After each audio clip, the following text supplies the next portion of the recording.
नागपुरात आज mock drill होणार आहे। सायरन वाजवले जातील, ब्लॅकआउटची देखील माहिती दिली जाणार आहे। नागरिकांना घाबरून न जाण्याचे आवाहन प्रशासनाने केलंय। नागरिकांमध्ये जनजागृती करण्यात येईल। भारत पाकिस्तान तणावपूर्ण परिस्थिती पाहता खबरदारी घेतली जाते।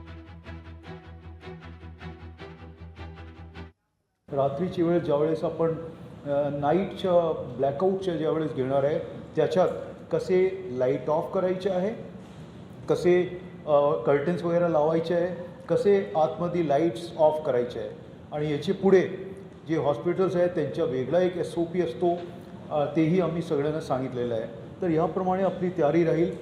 सायरन्सबद्दल जे आहे, सायरनचा फार मोठा रोल राहणार आहे। म्हणजे सायरन वाजलं तर आपल्याला काय करायचं आहे, तर तोही आपण सर्वांना त्याची एक SOP सारखा किंवा तुमचे मार्फतने सायरन जर वाजला ते आपली ॲक्टिव्हिटी काय राहिली पाहिजे याच्यावर आम्ही सर्वांना सांगणार आहे।